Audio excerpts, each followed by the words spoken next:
An elderly, gaunt man sat quietly by the window. His trembling hands cradled a cup of black tea. On his wrist, a scar in the shape of a bird's wing, faded like a memory eroded by time. Elias Kane barely touched the slice of toast before him. At the center table, a group of patrons whispered and sneered. "Bet he carved that scar to get free meals," one said. "What kind of veteran looks like a homeless bum?" another mocked. Lily, the server behind the counter, felt her heart tighten in helplessness. The manager stepped forward, ordering Elias to move outside because he was disturbing customers. He rose silently.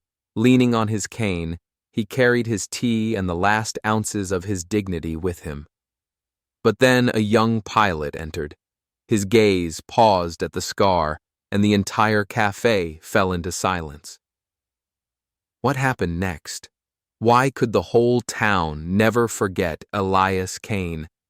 All right, my dear viewers, let's look forward to a story that will leave you in awe. Please take a moment to like the video and subscribe, but only if you truly resonate with what I present here, and leave a comment below letting me know where you're watching from and what time it is for you. It's always wonderful to see friends joining us from all around the world.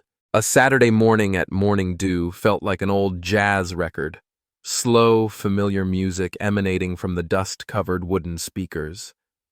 By 7 o'clock, the round tables were packed with figures, elderly anglers in coarse wool jackets, retired teachers flipping through the morning paper, and young families, their children's laughter mingling with the scent of freshly baked waffles. A hand-scrawled sign on the glass read, "Veteran Special, 50% off with military ID." The cafe glowed with warm amber lights, yet in the corner by the misted window, Elias Kane sat silently, as if time itself had forgotten him. He wore a threadbare cardigan, its shoulders frayed and threads unraveling. His leather shoes were so worn the lining peeked through. His silver hair, tangled and thin, hid beneath a gray knit cap. His gaunt hands, veined and scarred, clutched a cup of black tea, its steam warping over his trembling fingers. That small, humble cup seemed his last tie to the bustling world outside. Elias neither looked up nor spoke. He simply stared at the snowflakes drifting past the window, each flake a fragment of memory, falling and melting unnoticed. On his left wrist, a scar shaped like a bird's wing caught furtive glances, faded, misshapen, as if carved by a clumsy blade in a moment of desperation. It was neither ornate nor boastful, just a rough mark bearing a secret no one in Serenity Springs ever asked about. Elias never volunteered its story. He ordered a cup of black tea and a slice of toast in a voice so soft that Lily Harper, the 18-year-old server, had to lean close, nearly brushing his faint breath. "Black tea, no sugar," he whispered, as though afraid to disturb the air. Lily nodded, her heart aching. Something in him, a profound loneliness, made her want to ask, but she dared not. Elias bore no military insignia, wore no cap embroidered with a unit number, nothing to prove he had ever been more than a tailor. In Serenity Springs, he ran a modest sewing shop on a quiet street, patching jackets and mending jeans for a price so low that everyone assumed it was charity rather than business. His slow stitches and meticulous seams seemed to stitch not only fabric but fragments of himself. But outside that shop, Elias was nearly invisible, seen, yet never truly looked at. He drifted through town like a gentle breeze, leaving no trace, stirring no conversation. For Elias, every Saturday morning was a ritual. The cup of tea, the window-side table, the falling snow, each a means to preserve the last shreds of memory. He sought no attention. He did not wish to be remembered. Yet when the sunlight struck his scar, he felt a dull ache, not in flesh, but deep within his heart. That scar was a reminder, a vow he once carved in blood and fire. Now it was merely a forgotten mark, much like himself.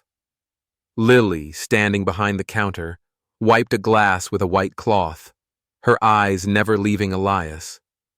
She watched him bow his head, shoulders hunched, as if attempting to shrink from the world. He reminded her of her grandfather, who once told her wartime stories with distant eyes, but Elias shared no stories. He simply sat there, alone with a world that knew nothing of him. And in that moment, as pale sunlight illuminated the wing-shaped scar, Lily felt an unnamed sorrow, the sense of witnessing something sacred left abandoned. Elias sipped his tea. Its bitterness slid down his throat, mingling with tangled thoughts. He did not belong here, not truly. Yet he came week after week to prove that he still existed, that what he had done and sacrificed had not completely vanished like the snow outside. He needed no one to understand.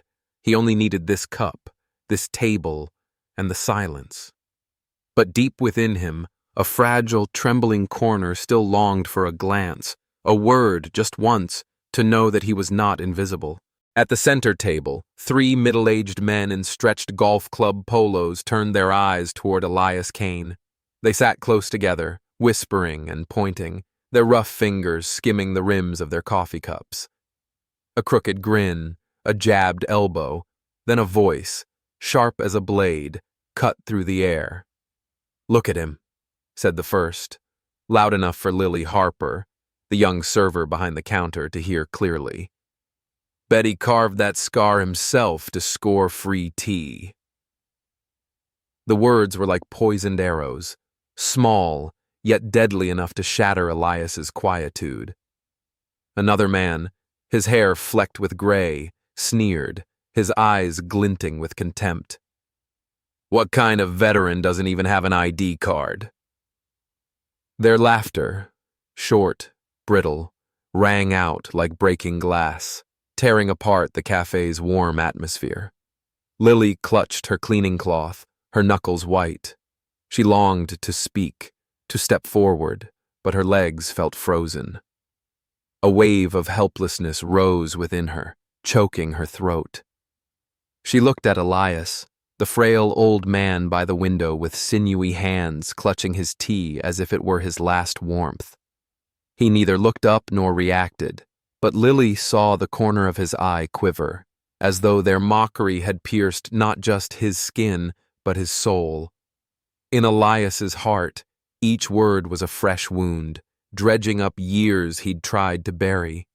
He was used to silence, used to being forgotten, but this scorn was a cold wind, rekindling wounds that never healed. Then Carl, the manager, appeared. His polished shoes clacked on the wooden floor as he approached Elias's table. Carl's smile was forced, drawn on like chalk, unable to mask the chill in his gaze. "Sir," he said, polite yet laced with steel, "we've had complaints. Could you please move to the outdoor seating area?" Though wrapped in polite veneer, the words were a final dagger. Elias did not lift his head. His eyes, foggy as a stormy sky, dropped back into his cup. He merely nodded, a bowed nod of resignation, as though he'd heard this in diner after diner, in town after town. It was not agreement, but surrender to a world that had no place for him. He set his tea down, his hands trembling. His worn wooden cane clicked against the floor, joining the sigh of cold wind through the door crack. Elias shuffled away, each step a battle between his weary body and the last shreds of his dignity. Passing the center table again, one man hoisted his coffee cup and declared, voice triumphant, "If he's a pilot, then I'm the president." The laughter erupted, louder, crueler, like a wave sweeping through the cafe. Lily froze. Her heart seemed to stop. Then, in that moment when the world appeared to pause, something happened that still reverberates. A single tear rolled down Elias's lined cheek, sparkling beneath the amber lights, falling slowly to the wooden floor, dissolving like a silent plea for mercy. No one intervened. No one spoke. Carl turned away, feigning busy work with the receipts, as though none of this were his fault. Elias pushed open the glass door, the bell's jingle weak in the hush, and stepped into the empty courtyard, where cold metal tables stood deserted under a gray sky. The wind stirred his frayed cardigan. He sat down, the tea still in his hand, its warmth long faded. His shoulders hunched, as if to make himself smaller before the wind, before the world. Inside him, that tear was not weakness. It was the pain of one who had flown through fire, carried comrades on his back, who now sat an old man mocked for a scar no one understood. Elias gazed at the falling snow outside, silent, unjudging. He felt no anger, only exhaustion. Exhaustion from proving he had existed, that his sacrifices had not been in vain.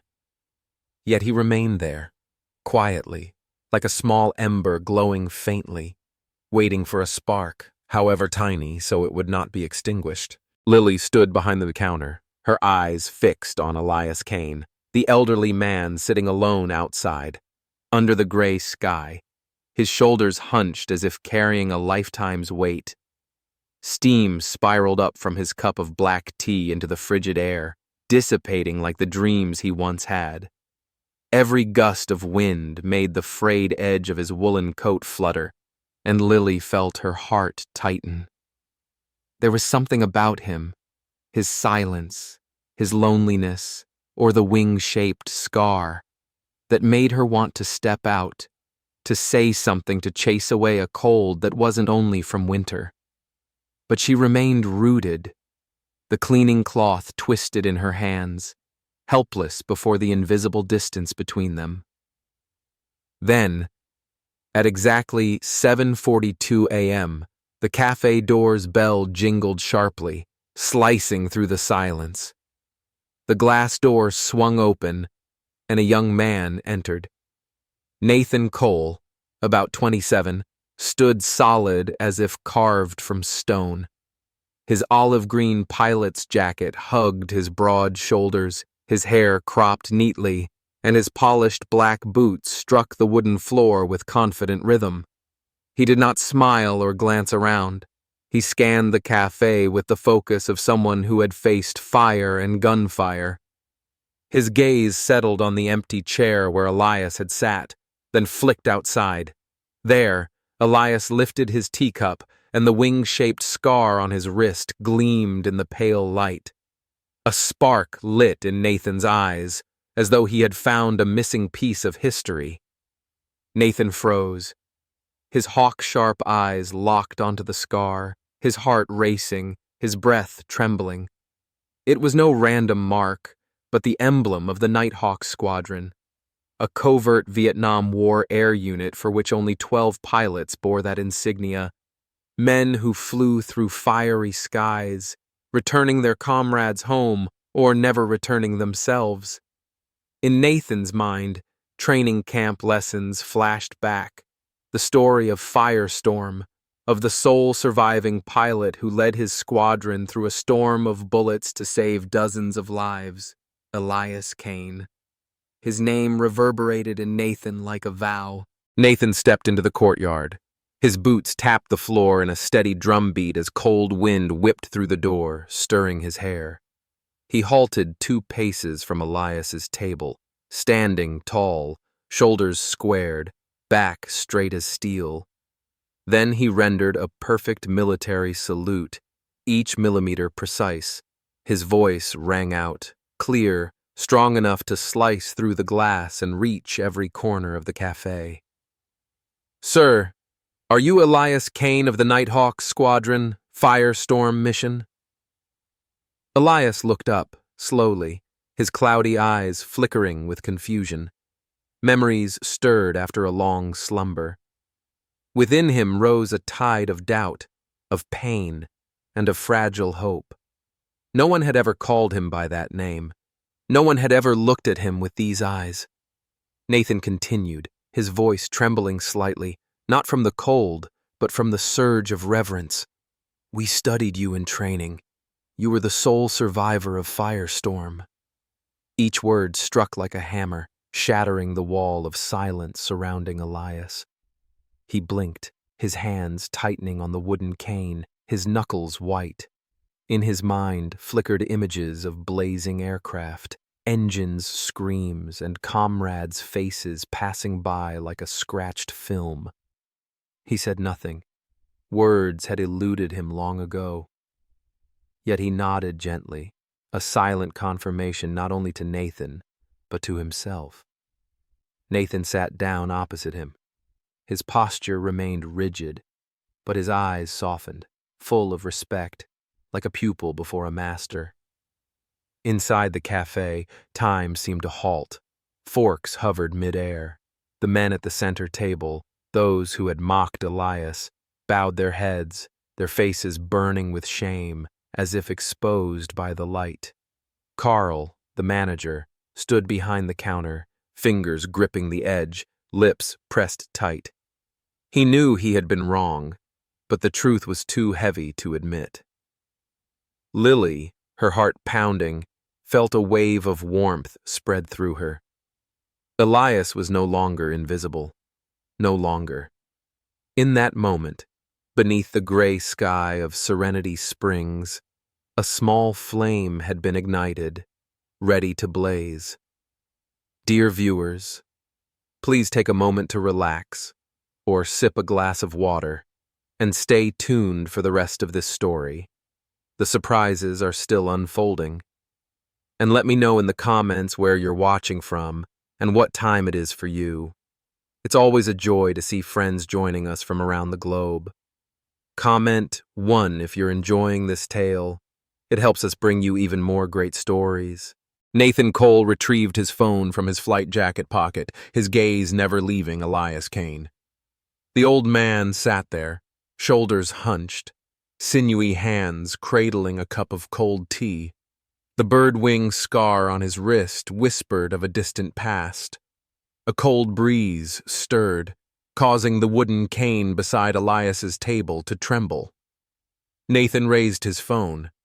His finger glided over the screen, and a single click rang out, small yet sharp. The photo appeared. Elias, his tea, the scar, and his cane. A simple moment, yet laden with meaning. He typed a swift caption. "Some heroes need no medals, they carry a lifetime's mission." Then he hit post.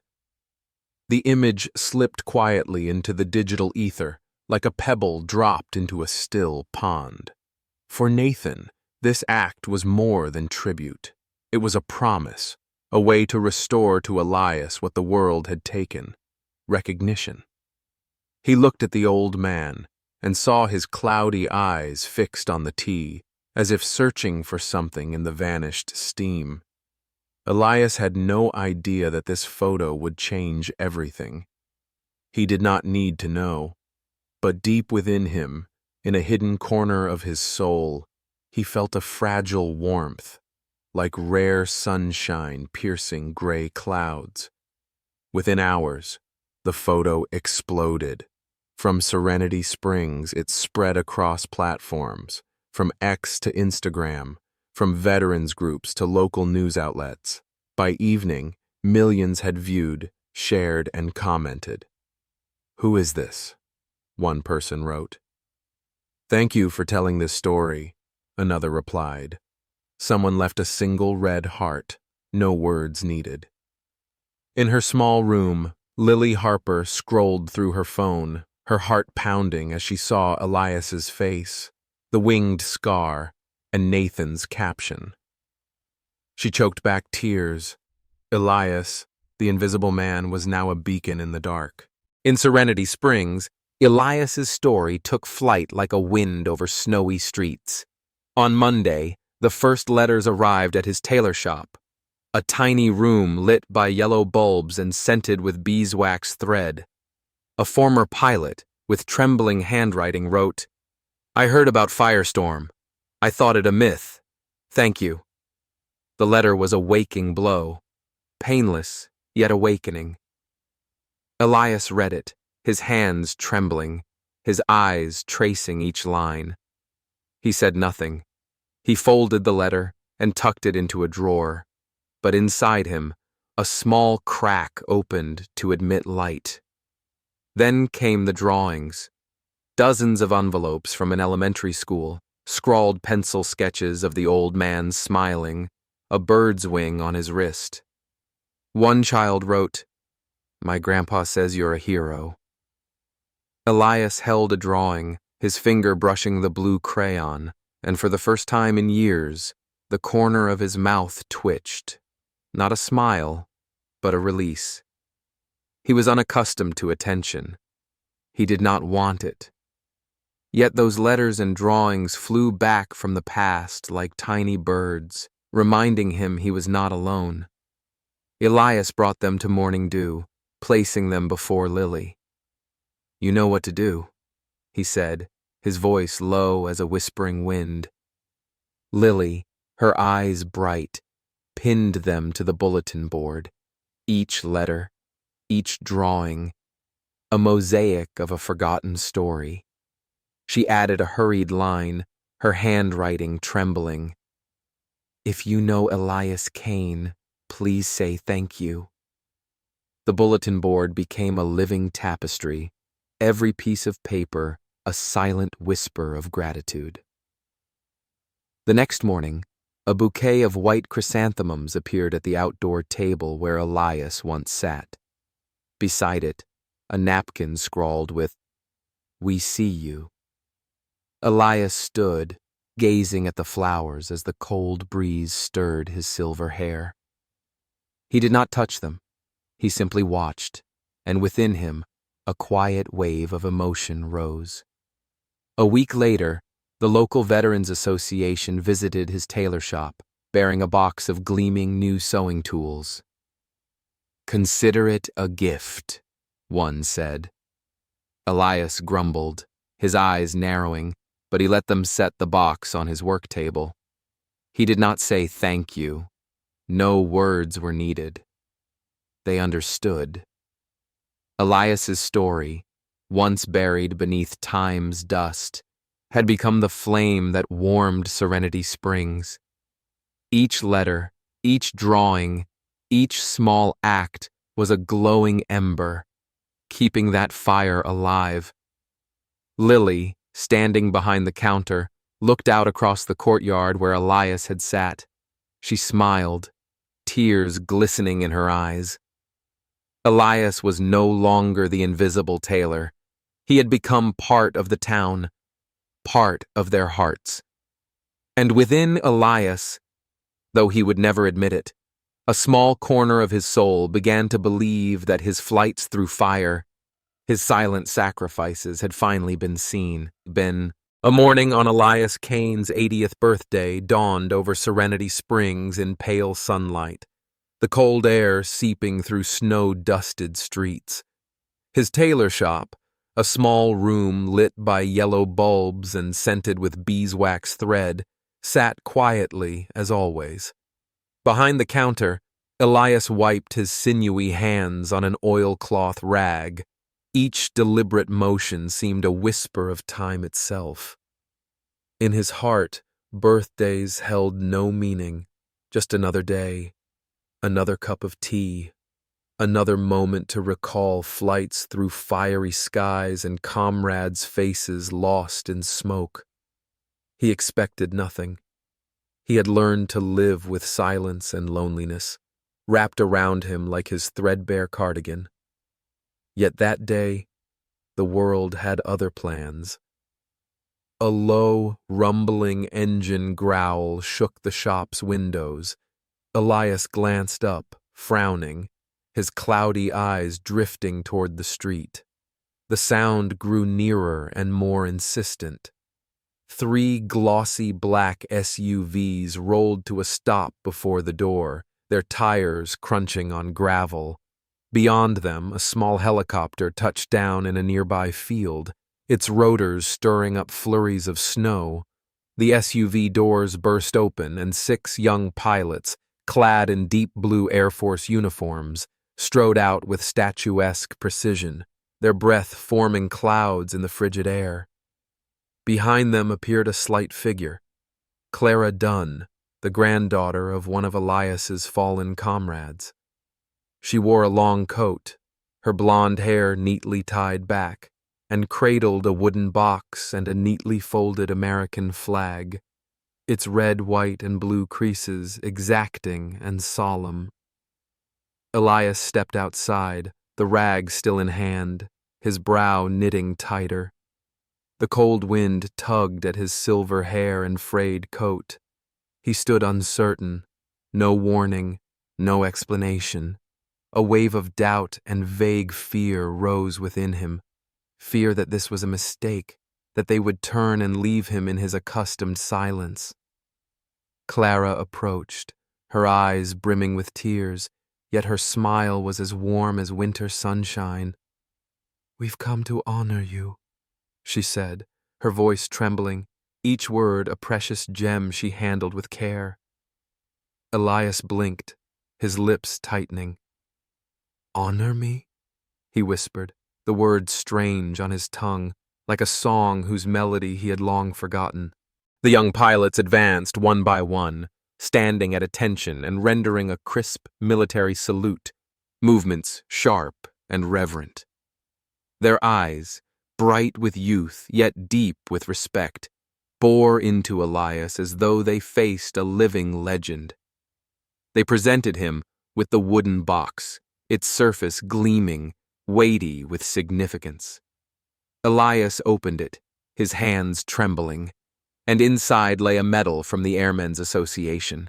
Its silver glinted in the pale light.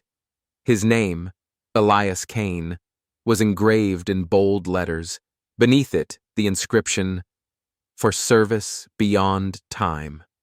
He traced the engraving with a trembling finger, as if touching the very fabric of his past. Within him, an emotional storm surged, confusion, pain, and a fragile spark of belief. "I thought they'd forgotten," he murmured so quietly the wind might have carried his words away. Clara clasped his hand, her touch warm and steady. "No one forgets," she replied, her eyes shining with tears. Those words were not a wound, but a healing balm. Elias stood there, the medal in his hand, the cold wind swirling around him. He did not cry, yet his eyes, bright for the first time in years, seemed to have found a missing part of himself. He looked at Clara and saw in her the face of an old comrade, one who had laughed beside him before fateful flights. He looked at the pilots and saw his own youth, the days when he believed he could fly through any storm. In that moment, Elias was no longer the invisible tailor. He was Elias Kane, hero of Firestorm, a man who had never relinquished his mission. The town did not stop there. The Serenity Springs Council, moved by quiet gratitude, renamed the street before his shop Wings of Silence in his honor. A steel plaque was erected, etched with a bird's wing and the inscription, "Honoring the Silent Ones." At the dedication ceremony, Elias stood beside the plaque, his shoulders still bowed, but his gaze no longer avoiding the world. He gently touched the cold metal, his finger tracing the wing, and gave a simple, weighty nod. He spoke no words. None were needed. In his heart, at last, silence had become a song. 4 years later, on a clear autumn morning, Serenity Springs lay hushed. The flag at Town Hall flew at half-mast, fluttering in the cold breeze as a silent farewell. Elias Kane had passed away in his sleep, peacefully as he had lived, quietly, without fanfare. The town held its breath. Morning dew closed early. Its golden lights went dark. The school canceled afternoon classes. The playground lay empty of children's laughter. In every heart there opened a void, not because Elias was loud, but because his silence had become the town's heartbeat. The funeral took place at the little church, its white paint peeling, its steeple leaning gently. The simple wooden casket, draped in the American flag with its solemn folds, rested in the aisle. 6 Air Force officers in deep blue uniforms carried the casket, stepping slowly in unison. Nathan Cole led them, his eyes deep with sorrow, for he had promised that Elias's story would live on. Clara Dunn, granddaughter of a long-lost comrade, stood quietly, holding a folded photograph. Elias and her grandfather, beaming beside their plane before the firestorm mission. She placed the photo atop the casket, her finger brushing the wood as though caressing memory itself. In Clara's heart, Elias was more than a hero. He was the thread that bound her to her grandfather and to promises never broken.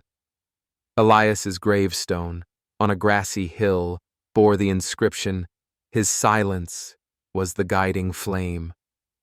Each word carved into time, forever. At morning dew, the corner table where he once sat remained empty. A gleaming bronze plaque was mounted on the wood. In memory of Elias Kane, Nighthawk Squadron. Some missions never end. Tourists, curious, asked about him. Locals simply smiled and pointed to the plaque, their eyes shining with pride.